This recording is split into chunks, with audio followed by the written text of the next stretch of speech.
ইমাম বুখারী বলেন নবী করিম সাল্লাল্লাহু আলাইহি সাল্লাম বলেছেন একজন আবেদের কথা, এত বড় আবিদ, এত বড় বুজুর্গ, তার নাম হলো জুরাইজ।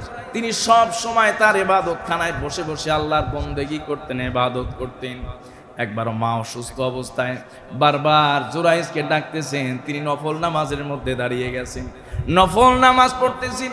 এমতো অবস্থায় মা বারবার জুরাইজ জুরাইজ বলে ডাকতেছেন। হযরত ইমাম বুখারী বলেন ওই যে জুরাইজ যখন নামাজের মধ্যে দাঁড়িয়েছে, মায়ের কণ্ঠের আওয়াজ আসতেছে, এদিকে নামাজের মধ্যেও তিনি দাঁড়িয়ে আছেন, কি করবেন সিদ্ধান্ত নিতে পারতেছেন না। ইমাম বুখারী বলছেন, ইমাম হযরত জুরাইজ বলছেন আল্লাহুম্মা উম্মিহি ওয়া সালাতি। তিনি তো দ্বিধাদ্বন্দ্বের মধ্যে পড়ে গেছেন, বিপাকের মধ্যে পড়ে গেছেন। একদিকে মায়ের আদেশ, আরেকদিকে আল্লাহর জন্য নামাজ, তিনি নামাজে দাঁড়িয়ে গেছেন, কি করবেন। জুরাইজ রহমাতুল্লাহি আলাইহি বারবার এই চিন্তা করে করে শেষ পর্যন্ত তিনি নামাজকেই প্রাধান্য দিয়েছেন, নামাজ ছাড়েন নাই। এমতো অবস্থায় মা বিরক্ত হয়ে গেছেন, অসুস্থতার কারণে তার ভারী কষ্ট হচ্ছে। 3, 4 বার 5 বার সন্তানকে ডাকার পরেও সন্তান সাড়া দেয় নাই। মায়ের জবান থেকে সন্তানের জন্য বদদোয়া বের হয়ে গেছে। মা বলতেছে, আমার সন্তান জুরাইজ এত ইবাদত করে, অথচ আমার খবর রাখে না। কোন জেনাকারী নারীর চেহারা না দেখায়া যেন জুরাইজ রে ইন্তেকাল দিও না। সুবহানাল্লাহ, বদদোয়া বের হয়ে গেছে। মায়েরা সাধারণত বদদোয়া করে না, মাদেরকে যতই কষ্ট দেন এরপরেও মায়েরা বাবারা বদদোয়া করে না। ঘটনাক্রমে বদদোয়া বের হয়ে গেছে। হযরতে জুরাইজ শুনতেছে যে মায়ের জবান থেকে কি বের হলো, নামাজ শেষ করে গেছেন মায়ের কাছে, কিন্তু মা এমন সময় দোয়ার কথা বলেছেন সঙ্গে সঙ্গে কবুল হয়ে গেছে। এই জন্য মা বাবা যখন সন্তানের জন্য দোয়া বদদোয়া যেটাই করুক, বকা দিলেও সময়ের প্রতি খেয়াল রাখা। জুমার নামাজের পরে জুমার নামাজের দিন আসরের পরে কোনো মা যদি সন্তানের জন্য কোনো কিছু বলেন, আল্লাহর কাছে কবুল হইতে সময় লাগে না। কথা বলেন ঠিক কিনা? জুরাইজের সেই মায়ের দোয়া কবুল হয়ে গেছে। ঘটনাক্রমে হযরতে জুরাইজের যে খানকা ছিল, সেই খানকার পাশে অনেক রাখাল বকরি চড়াইতো, গরু চড়াইতো, উট চড়াইতো। তো একটা মহিলা রাখাল ছিল, যে রাখালি, সেই রাখালিনী গরু চড়াইতো, উট চড়াইতো। প্রতিদিন জুরাইজের দরবারের পাশ দিয়ে, খানকার পাশ দিয়ে আসে যায়, বকরি চড়ায়, উট চড়ায়, আর তার এই ছাগল মেষগুলো খাওয়ায়। হঠাৎ একদিন সেই মহিলা জুরাইজের খানকার পাশে সন্তান প্রসব করেছে, সন্তান জন্ম দিয়েছে। এলাকার মধ্যে চাঞ্চল্যকর অবস্থা সৃষ্টি হয়ে গেল। কি চাপ যে জুরাইজ নামক সেই বুজুর্গ পীর সাহেব, আল্লাহর ওলি, তার খানকার পাশে একজন রাখালি নারী সন্তান প্রসব করেছে। মহিলাকে এসে লোকজন জিজ্ঞেস করলে, সন্তান কার? তুমি কার সাথে জেনা করেছো, ব্যভিচার করেছো, যার ফলে সন্তান জন্ম নিয়েছে? এই নারী বলতেছে, এই খানকায় যে পিসাব থাকে জুরাইজ, সেই আমার সাথে অপকর্ম করেছে। আওয়াজ করে পড়ুন নাউজুবিল্লাহ। ঘটনা একটা চাঞ্চল্যকর পরিবেশ তৈরি হয়ে গেল, কঠিন সিচুয়েশন। এমন মুহূর্তে হযরতে জুরাইজ রহমাতুল্লাহি আলাইহি সে মায়ের বদদোয়া অনুযায়ী পরীক্ষার মধ্যে পড়ে গেছেন। রাখাল মহিলা বলতেছে, এই বুজুর্গ আমার সাথে এমনটা অপকর্ম করেছে, সন্তান জন্ম নিয়েছে। সকলেই মিলে জুরাইজের কাছে আসছি। জুরাইজ বলতেছে, না না, আমার দ্বারা এমন কোনো অপকর্ম হয় নাই, কোনো অন্যায় হয় নাই, এখন তো কোনো সাক্ষীও নাই। এমতো অবস্থায় সাক্ষী যদি প্রমাণ যদি পেশ না করতে পারে, তাহলে অবশ্যই দোষী সাব্যস্ত হয়ে যাবে। হযরতে জুরাইজ বললেন, আল্লাহর উপরে আমি ভরসা করে বলতে পারি, এই নারীর সাথে, এই সন্তানের সাথে আমার কোনো সম্পর্ক নাই। পারলে তোমরা এই সন্তানকে জিজ্ঞেস করো, তার বাবাকে। সন্তানই উত্তর দিয়ে দিবে তার বাবার পরিচয়। সুবহানাল্লাহ। আল্লাহ সুবহানাহু ওয়া তাআলা পবিত্র কোরআনুল কারীমে হযরতে ঈসা আলাইহিস সালাতু ওয়াস সালামের ঘটনা আলোচনা করেছেন। হযরত ঈসা আলাইহিস সালাতু ওয়াস সালামকে আল্লাহ সুবহানাহু ওয়া তাআলা কোলে থাকতে, মায়ের কোলে থাকতে মাত্র কয়েকদিনের বাচ্চা জবান থেকে কথা উচ্চারণ করেছিলেন, কথা বের করে দিয়েছিলেন। সুবহানাল্লাহ। নবী করিম সাল্লাল্লাহু আলাইহি ওয়াসাল্লাম একটি হাদিসে বর্ণনা করেছেন, হযরতে আবু হুরায়রা রাদিয়াল্লাহু তাআলা আনহু থেকে সেই হাদিসটি বর্ণিত হয়েছে। হযরতে আবু হুরায়রা রাদিয়াল্লাহু তাআলা আনহু বলেন, ক্বালা রাসূলুল্লাহ সাল্লাল্লাহু আলাইহি ওয়াসাল্লাম লাম ইয়াতাকাল্লাম ফিল মাহদি ইল্লা সালাসাতুন।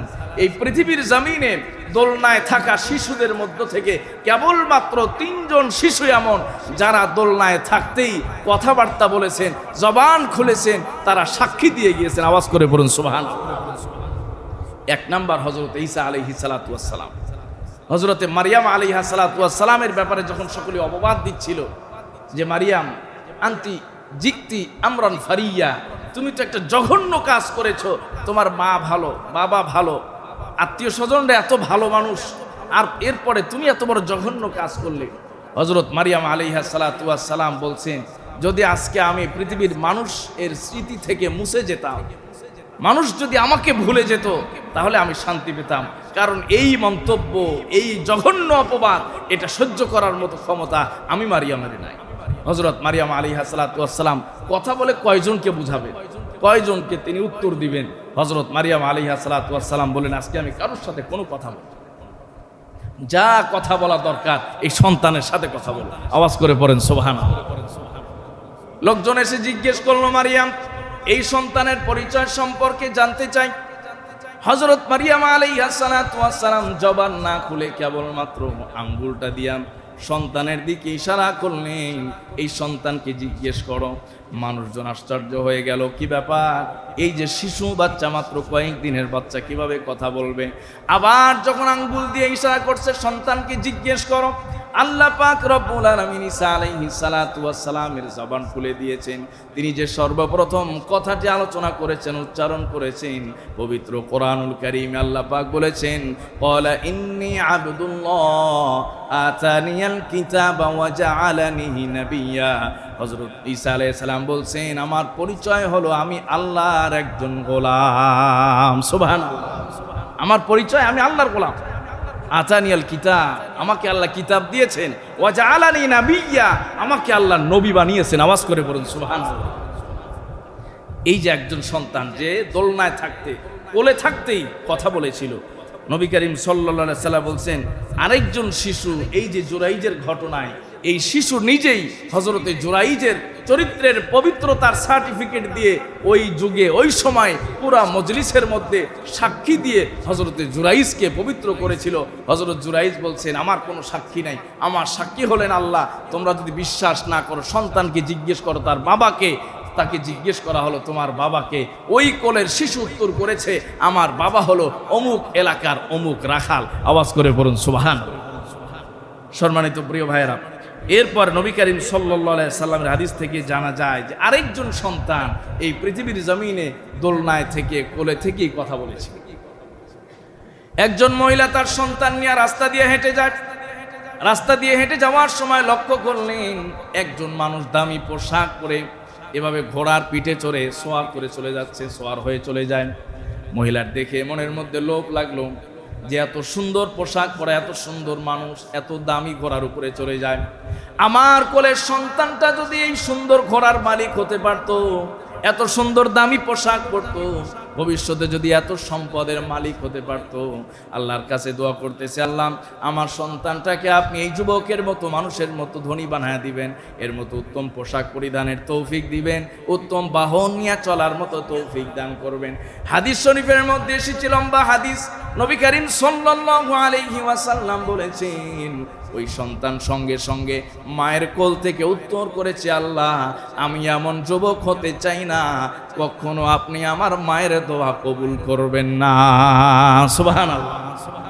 এরপরে সামনের দিকে চলে যাচ্ছেন মহিলা, যেতে যেতে দেখলেন যে একজন নারীকে টেনে হেঁচড়ে নিয়ে যাওয়া হচ্ছে, টানতেছে, হেঁচড়ায় নিয়ে যাচ্ছে।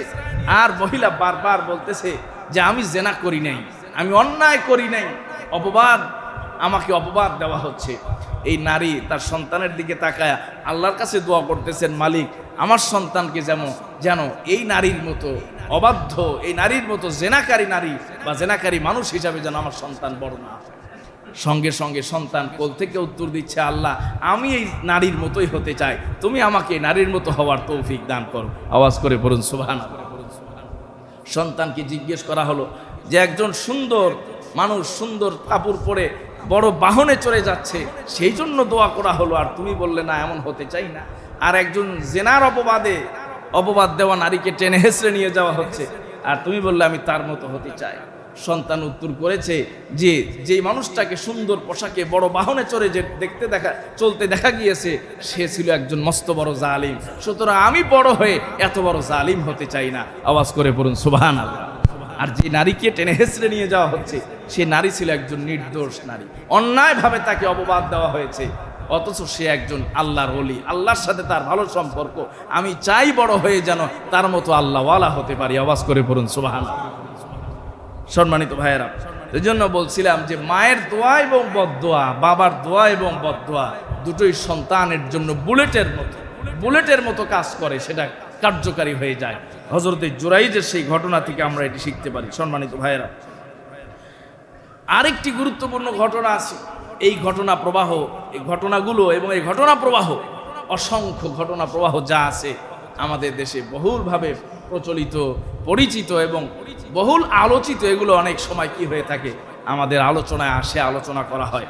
হযরতে বাইজিদ বোস্তামির ঘটনা আপনারা জানেন, যে শিশু বাইজিদ 5-6 বছর 7 বছরের বাচ্চা মাকে পানি পান করানোর জন্য কি ছটফট করতেছে, মা পানি চাইতেছে, পানি দাও।